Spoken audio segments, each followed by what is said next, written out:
Hello students, कभी ऐसा हुआ है तुम लोगों के साथ कि बहुत सारा डेटा याद करना है, बहुत सारी चीज़ें याद करनी है और आप याद कर भी रहे हो, यू आर वर्किंग हार्ड, लेकिन फिर भूल गए कि कहीं पे भी नोट डाउन करते फिर वो मिलता ही नहीं है।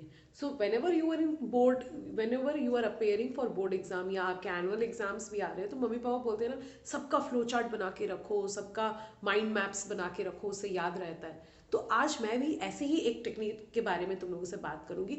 वैसे तो मैं इंग्लिश को फोकस करके बात करूंगी, but if you apply the same logic in many other subjects, many other topics, काम कर जाएगा।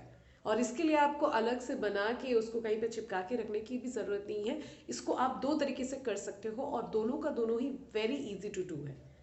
तो शुरू करते हैं आज का टॉपिक आपके फेवरेट चैनल पढ़ाई इन्फिनिटी में।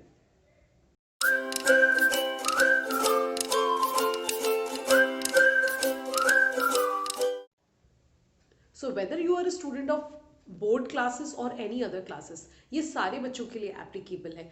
इंग्लिश में particularly there are so many authors and there are so many poets. तो याद रखना बहुत मुश्किल हो जाता है कि कौन से चैप्टर का कौन ऑथर है, कौन से पोएम का कौन पोएट है, उनका ईयर ऑफ बर्थ क्या है, उनका ईयर ऑफ पब्लिकेशन क्या है, वो पर्टिकुलरली कौन से स्टाइल में लिखा हुआ है, ये सब याद रखना बहुत मुश्किल हो जाता है। तो मैं आपको एक छोटा सा फॉर्मेट देती हूँ। If you develop it in your own way, ये बिल्कुल फ्लेक्सिबल फॉर्मेट है, आप इसको अपने तरीके से प्लस एंड माइनस कर सकते हैं। अगर आपको लगता है इसमें कुछ और पॉइंट्स ऐड होना है, बिल्कुल कमेंट सेक्शन में मुझे बताइए कि इस तरीके से आपने बनाया है। You can even show it to me, I would love to see कि आपने अपने तरीकों को कैसे अप्लाई किया। सो लेट्स सी कि किस तरीके से हम इस फॉर्मेट को बना सकते हैं।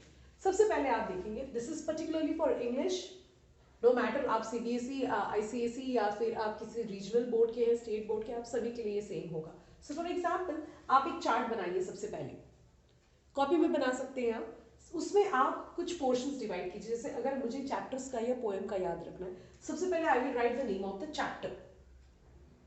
तो चैप्टर में मैंने क्लास 12 का पहला चैप्टर का नाम लिखा है the last lesson. Okay, author या फिर पोएट, ऑथर भी हो सकता है, पोएट भी हो सकता है, तो वहां पे मैंने लिखा है अल्फोंस डॉडे और मैंने ब्रैकेट में लिखा है फ्रेंच, जिससे कि मुझे याद रहे कि he is a French author. इनका डीओबी, डेट ऑफ बर्थ 1840। जरूरी नहीं है ये आपको याद रहे, मे बी सारे पॉइंट्स आपको याद न रहे, आप एक आध भूल जाओ, लेकिन जितना याद रहेगा that is more than enough. ठीक है, DOB is 1840। Year of publication, जब आप कॉपीज में आंसर लिखते हो, अगर आपके चेकर को ये लगता है कि आपने थोड़ा सा रिसर्च करके ऑथर या पोएट के बैकग्राउंड को भी जानने की कोशिश की है, you are definitely going to get some extra marks. और एक्स्ट्रा मार्क्स यानी अच्छे मार्क्स कौन नहीं चाहता। सो 1873 में लास्ट लेसन चैप्टर जो है, या लास्ट लेसन, ये जो शॉर्ट स्टोरी है, ये पब्लिश हुई थी। तो आपने क्या क्या पता कर लिया, what is the name of the chapter, who is the author, उनका प्रेफरेबली कंट्री, कौन से कंट्री के हैं या कौन से लैंग्वेज में वो लिखते हैं, ईयर ऑफ बर्थ और ईयर ऑफ पब्लिकेशन 1873 में। ओके, उसके बाद अगर हम थोड़ा सा और आगे चले जाए, क्या उनको कोई भी अवार्ड या रिकॉग्निशन मिला है। बहुत सारे अवार्ड्स और रिकॉग्निशन लिटरेचर के फील्ड में भी होते हैं, तो अगर वो उनको कुछ मिला है तो उनको जोई प्राइज फ्रेंच एकेडमी की तरफ से मिला था। जरूरी नहीं है कि उनको जो अवार्ड मिले, जिस भी राइटर को जो भी अवार्ड मिले, वो उसी चैप्टर के लिए, उसी पोएम के लिए हो, ऐसा बिल्कुल भी जरूरी नहीं है, लेकिन किसी ना किसी राइटिंग के लिए तो मिला था। तो वो अगर आपको पता रहेगा तो और अच्छा है। ठीक है, स्टाइल, अलग अलग पोएम, अलग अलग चैप्टर्स अलग अलग स्टाइल्स पे लिखे हुए रहते हैं। मैंने यहाँ पे लिखा है ये फर्स्ट पर्सन नरेटिव है, यानी कि ये आई यूज करके यहाँ पे लिखा गया है। थीम क्या है, longing to learn the mother tongue. This is just an example, आप अपने अपने चैप्टर्स के हिसाब से इसको आराम से कर सकते हैं। The theme of this chapter is mother tongue सीखने की असीम इच्छा, द लॉन्गिंग, द विश कि मैं अपना मदर टंग सीख पाऊँ, क्योंकि इस चैप्टर में लोगों को मजबूर किया जाता है अपना मदर टंग छोड़ के दूसरा लैंग्वेज सीखने के लिए।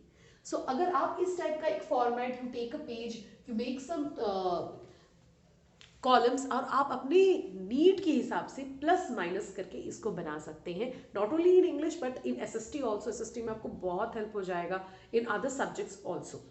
तो जरूर इस टाइप का एक फॉर्मेट बनाएं अपने सारे सब्जेक्ट्स के लिए। और एक चीज, ये तो मैंने पहला तरीका बताया कि आप इसको अपने कॉपी में या कहीं पे भी बना सकते हैं, लेकिन अगर आप ऐसा करेंगे तो आपको you have to regularly open it. लेकिन फॉर एग्जाम्पल, ये आपकी बुक है, suppose this is class 10 English textbook, ये आपकी बुक है, तो आप क्या कर सकते हो, सेम फॉर्मेट को बेसिस में रख के आप यहाँ पे ऊपर लिख सकते हैं. For example this is the poem the tale of Custard the dragon.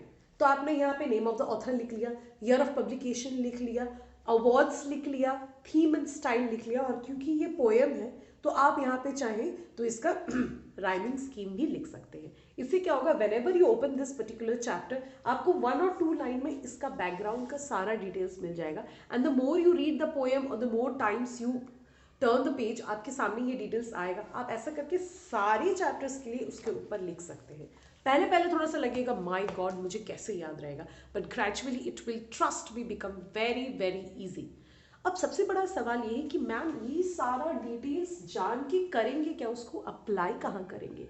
तो इसको अप्लाई करेंगे हम हमारे लॉन्ग या शॉर्ट आंसर्स में.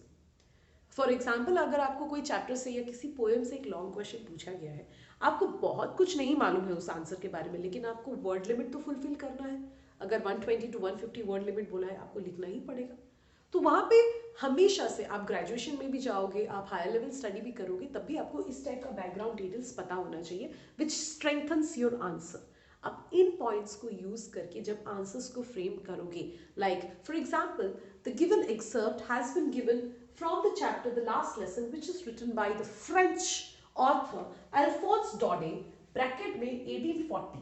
This particular chapter was released in the published in the year 1873, and Alphonse Daudet also has been recognized with the very famous Joy Prize from the French Academy.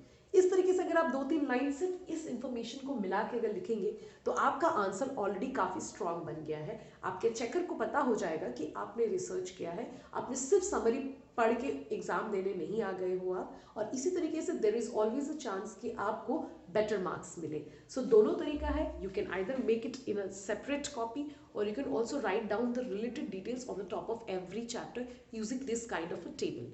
I hope आज की tip आपको बहुत काम में आने वाली है. अगर आपको इससे रिलेटेड कोई भी डाउट हो या आपको कुछ भी आगे जानना है, please do not forget to leave a comment. और अगर आज का कंटेंट अगर आपको अच्छा लगा, don't forget to like it. Bye bye.